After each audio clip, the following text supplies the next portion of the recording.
topic.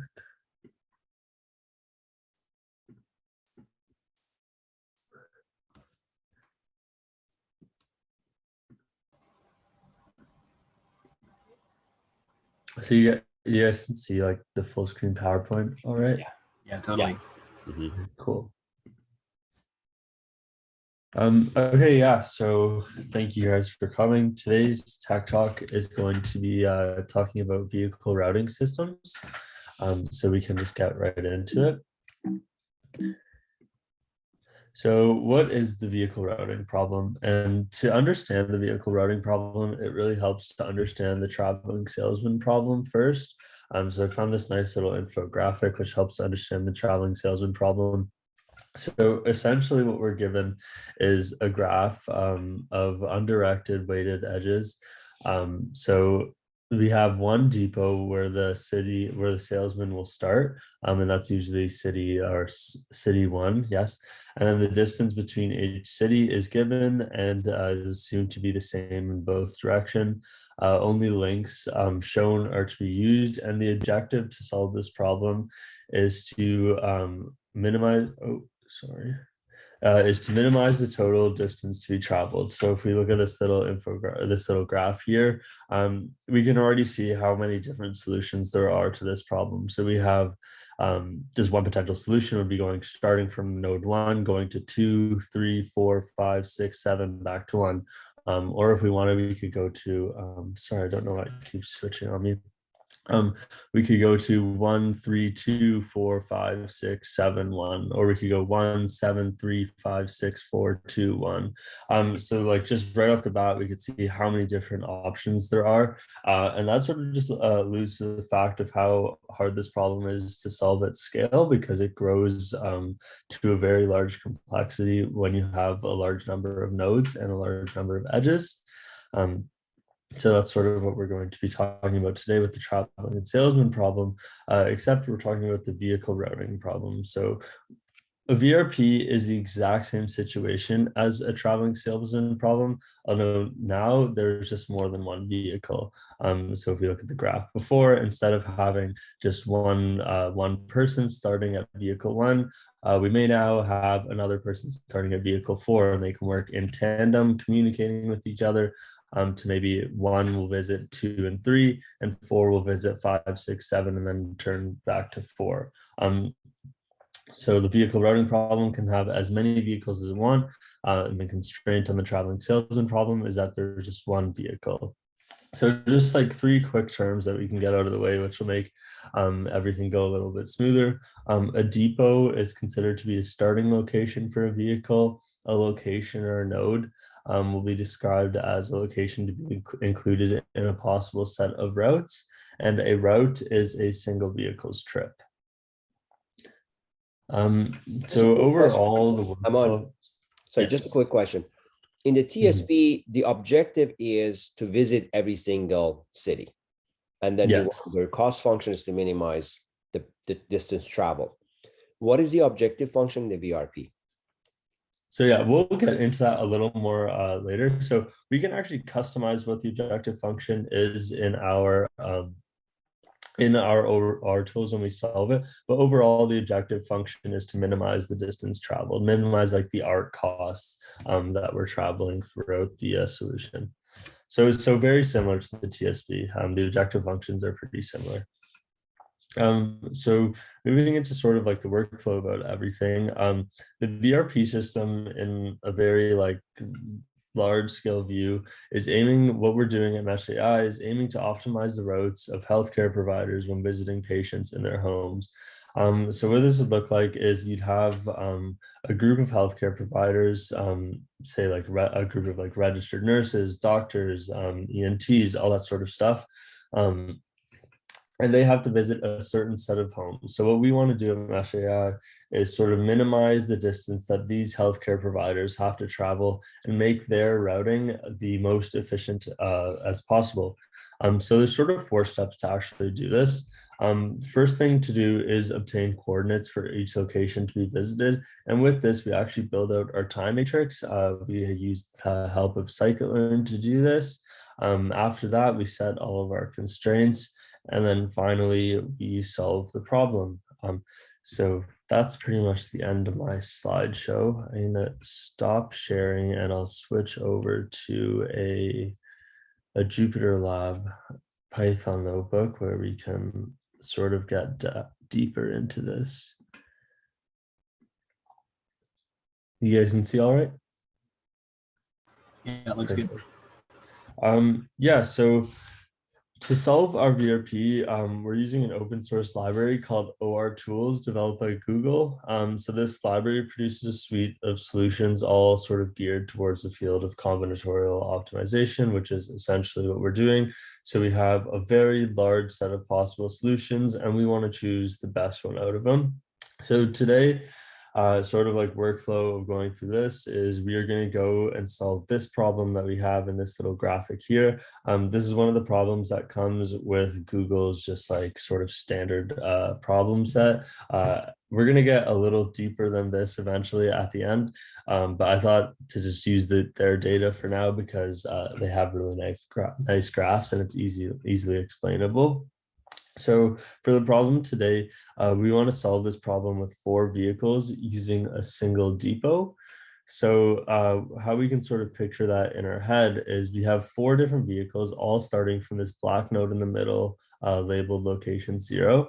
And we want to visit every single location, locations 1 through 16, using 4 vehicles. So the way we can do this, or is actually I'll get into that in a little bit, but some things that we can sort of start thinking about, and we'll talk about these more in depth later, but just like what we can do later is we can add time constraints to each location. So look, that's like saying a location has a booked visit at 10 a.m. It needs to be visited at that point, so we can add that. We can allow the solver to drop locations in exchange for a certain penalty score.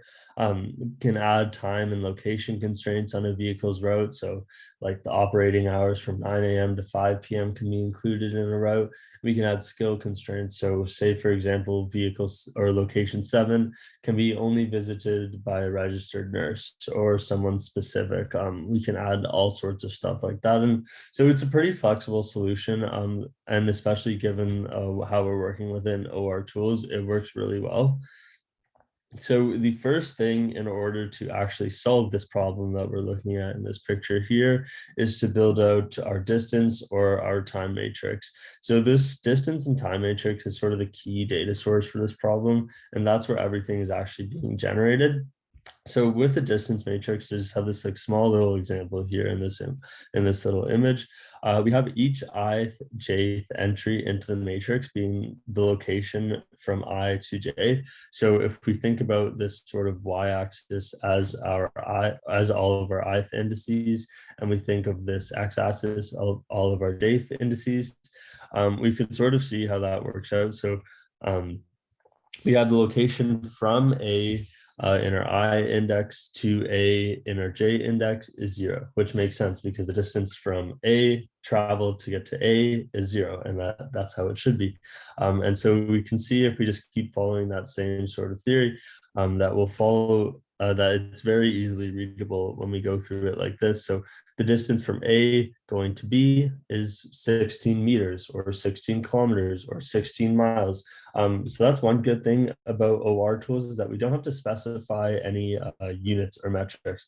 Everything that we do, as long as we keep it consistent, it doesn't change how we solve the problem in ORTools. So this could actually be 16 minutes, 16 kilometers, 16 miles, as long as it's keeping consistent throughout our solution and we know what our metrics that we're using are, then it's totally fine because an integer in miles is the same as an integer in kilometers according to ORTools, which works really great. So a few things just to note about our distance matrix and like how it sort of plays into everything.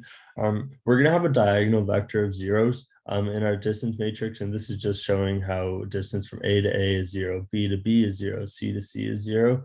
And if you look a little more closely as well, you'll see that the left side of the diagonal and the right side of the diagonal actually mirror each other.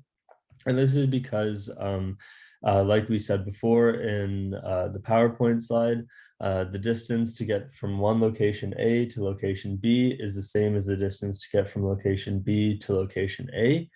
So that's sort of why we see this mirror of the left side of our matrix, or the left side of the diagonal and the right side of the diagonal.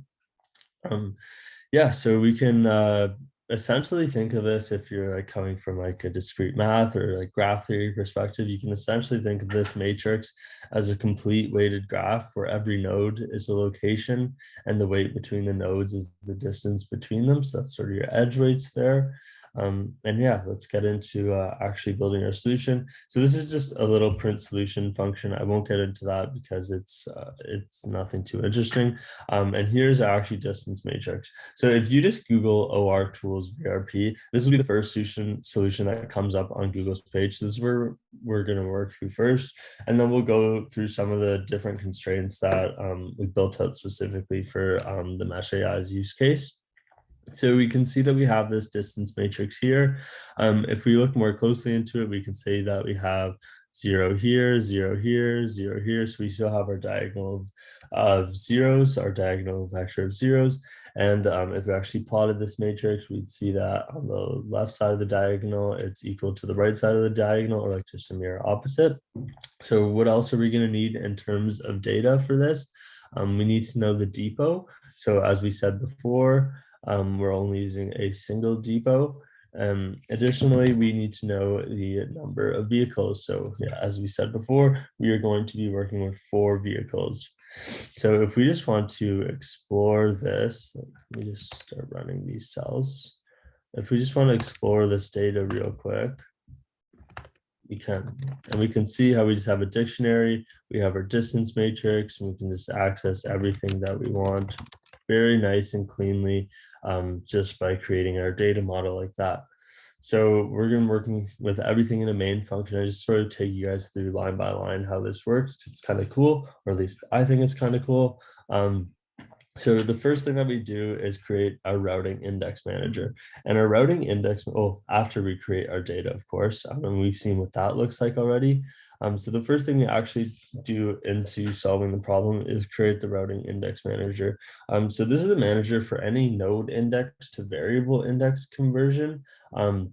So that's just very important that we need, because essentially the way you can think of that is when we have a complete weighted graph that's built out of this distance matrix, but the ORTools solver needs a way to sort of know the difference between a node, so a location visited, and an index in our matrix. So this sort of index routing index manager helps for any index conversion to node conversion for our actual solver. So this is what actually like helps link our data to our actual solution. And this is especially helpful. This was a newer addition to the PyRap CP module. And it's really helpful when several nodes correspond to the same value, and it just tracks and takes care of all that automatically for us, which is really great. And the next thing we do is create a routing model. Our routing model is sort of like our central entry point into our solution here, and we're just doing that PyRap CP and getting our routing model. And the next thing we do is actually define like our costs here. So our distance callback function. And what our distance callback function is, say for example, we had our distance matrix here. What is this called? Just distance matrix. So if we wanted, in this distance matrix, if we wanted the location, if we wanted the distance from location 1 to location 13, we just put location 1 in the ith index, location 13 in the jth index, and that will return 674. So we know that there's 674 of, for this example case, we're working with distance matrix. Let's just call it meters for now. So we know there's 674 meters between location 1 and 13. And this works for every other location. Between 1 and 15 is 868 meters. Between 9 and 15 is 810. I'm just pulling random examples out of my head. But that's all that this distance callback function is doing. It's just putting basically the single line of code which returns the distance into terms that the ORTools solver actually knows how to use. So it's getting its from node, and it's you have to go through the manager that we created earlier, that routing index manager, and we're giving it that index that we want our starting location to be. Our to node is the index that we want our ending location to be, and we're essentially just returning this line right here, which gives us back the distance between those two locations. So sort of moving on from that, we have our distance callback function, and then this line simply just initializes it with the solver. This just links that function to our actual solving function. And then this sort of alludes to your question earlier, Sharam, about the whole sort of global cost for this entire thing. So this is how we set the global cost. Right now, the global cost is just sent to this distance callback function, or I guess for now it's the transit callback index, but that's set to our distance callback. But that's what we're setting as our cost. So basically the cost for this specific problem is to minimize, or at least the way that we are describing it, is to minimize the amount of total distance traveled by all the vehicles in the solution. So this is really handy for when we want to, so we can, or sorry, let me back up a little. So right now we're setting the global cost for each vehicle, but if we wanted, we could actually set individual costs for each vehicle as well. So say if we had a Lamborghini and we had a hefty Ford F-150. So the Lamborghini is going to travel at a much higher speed than a Ford F-150. So that would be a case where we may want to set individual costs for vehicles. In the situation where we use a time matrix, because essentially to convert a distance matrix to a time matrix, you can just divide it by a constant speed. And once you divide it by that constant speed, everything is in time. But in a situation where a Lamborghini is traveling faster than a Ford F-150, we may want to like account for the fact that that Lamborghini is traveling faster. So that's when we could actually set individual costs of vehicles, which really helps us in the long run. So here we're actually, yes. Just to jump in there, so in that case, if you wanted to do that, would you then set your transfer callback index to a function that would call your routing transfer callback and multiply it by some value? So you could actually, so it's a different method altogether. So now we're doing set arc cost evaluator of all vehicles. So there's I believe the method is called set arc cost of single vehicle or individual vehicle or something like that. And we haven't used it in our solutions, but I believe you just pass in an index node to where you want it to be affected. And then you would have to define a new transit callback index. Because in this case, we're using this for our global arc costs. So we could define a new distance callback. If we call this distance callback Lambo, then we could set it to that. Right. Okay. Cool. Mm-hmm.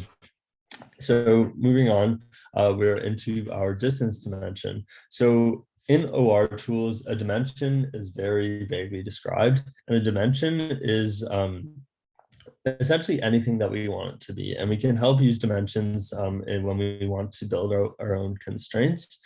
So we use dimensions to keep track of any cumulative quantities which may be incurred during our route.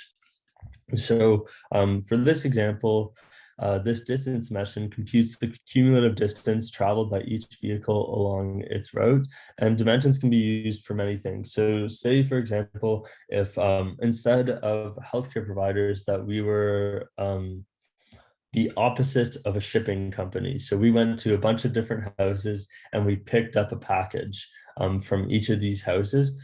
Each car has a certain capacity that it's allowed to carry. So we could use a dimension to keep track of the weight that the packages add on to the car's total weight. And once it gets to a top limit or an upper limit, then we could say, okay, this vehicle is not allowed to run anymore. Its dimension for capacity has hit, say, 1,000 pounds. Don't let this get to any more location nodes. So that's what we can use dimensions for, and we can use them very, very freely as long as we sort of define them properly. But in this case, we're just using a distance dimension because in this small example, all we want to sort of really solve for is the distance. And the only quantity that we're keeping track of is our distance. And then these 4 lines here, we don't really have to worry about them. They're pretty standard for most solutions. We're just using the default searching routing search parameters. And then our first solution strategy, we're just going on the cheapest arc. So basically what that means is that the first solution that this sort of solver is going to generate, it's just going to take the absolute cheapest values from each one, and then it's just going to iterate through that dynamically until it finds an optimal solution. And then it's funny, you do all this prep work and the actual solution is a single line. So you just go solution equals routing.solve with parameters and search parameters. So if we actually solve that, we could solve it right now so you guys can sort of see that. So we can see that the route for vehicle 0 takes into 086250. And so this is sort of one of the reasons that why I wanted to use Google's data, because of these pictures right here. So we can see this is what we started off with, and this is what we ended up with. So we just solved it. We can run the solver again. It's going to give us the same solution every time. So we can see how the 4 vehicles are sort of distinctly separated here. We have vehicle 0 going from node 0 to 8 to 6 to 2 to 5 and back to 0.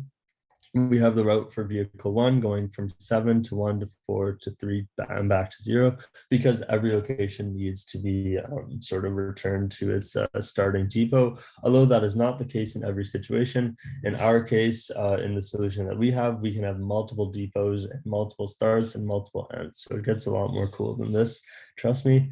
But you can sort of see, like, once the solution's in front of your face, you can sort of look at it and see how it makes sense, because you can see these clusters of locations form. So you can see one general cluster in this bottom right here, another one in this bottom left, top left, and top right, and so on. So ORTools does a really good job of actually minimizing the constraints and working with that. So now that we've solved a simple VRP, I thought we could quickly do some cooler things. And one thing I really wanted to show you guys, because this was, Ethan taught me this actually, and it was probably one of the cooler things I learned here, but it's given 2 coordinates, so a longitude and a latitude. You can actually compute the distance and get the distance between those 2 coordinates using a function called the Haversine function. So that's sort of what I wanted to show you today. These are just a bunch of helper functions that I've made over the time. We don't really have to get too much into those, but sort of this is what I wanted to show you guys down here. So right now we have a bunch of data stored in our Firebase. So if we want to get into our Firebase, we can actually just stream it, use our API, and then we can put all the longitude and latitude in locations. This is how a real sort of like work through would work. And like how if this system were in place for healthcare providers today, this is what it would be doing step by step. So we get this sort of whole 2-dimensional array of locations, and all this contains is just several longitude and latitude coordinates. So if we actually just like search this, I know exactly where this is, because I've searched, it's the first location in the database, and I've searched this single location so many times now. So I know that it's going to be exactly 541 Dote Street in Buffalo. But just to show you guys that these are real locations, and we can see if we go into the next one here, it's going to be just a little further in Buffalo, but that's sort of 401 Glenwood in Buffalo. But that's sort of what we're working with here. We're working with, if we just check the length of this, we're working with 322 locations currently, and they're all pretty much based out of Buffalo. So it's fun working with a real solution. And I wanted to show you guys how sort of we take that sort of longitude and latitude, and we sort of turn it into an actual distance matrix. And there's a really nifty function called the Haversine function, which does that for us. So this format time matrix, essentially what it does, it just takes in a list of lists of shape n by 2, and it returns a time matrix of size n by n. I won't get into like the nitty gritties of this function, but essentially what we get is we turn this group of locations into here, into this large time matrix. And if we check the shape of this, We have 332 by 332. That's because we have 332 total locations. In the time I've worked on this problem, working with this data, I've said the number 322 in my head so many times, you guys wouldn't believe it. But yeah, so it's kind of cool. So we have this here. You'll notice that there's no diagonal zeros. That's because in our solution, we incorporate for a minimum slack time of 45 minutes. And that's just sort of attributing the fact that if a vehicle provider is at a location, they need to be there for like at least 45 minutes to actually service it. So that's what we're actually considering there. And I won't go through the nitty gritties of this solution here, but I just wanted to show you guys some of the cooler things that we could do with our tools that we're using in our solution. So one thing that we're doing here is we have time windows. So for each location, if we actually, so now I have another function here. What's it called? Okay, it's just called create data model still. But essentially in our create data model now at a bigger scale, we have starts and ends as well. So before we had a single depot. Depot's location 0 was the location that every single vehicle left from, and every single vehicle had to return. Essentially now we can pass an array of unique starts and an array of unique ends. And these both arrays will be equal to the number of vehicles that we have in our solution. And we can pretty much customize where each vehicle starts and where each vehicle's ends up. So that's kind of cool. Additionally, we can also specify time windows. So that's really helpful for patient booking. So say if a patient has booked an appointment at 10 a.m., we're actually able to specify in the solution that we need to visit this location at 10 a.m. and we can give it sort of a slack. So we can say within 5 minutes of 10 a.m. on the upper and lower bound, this needs to be visited.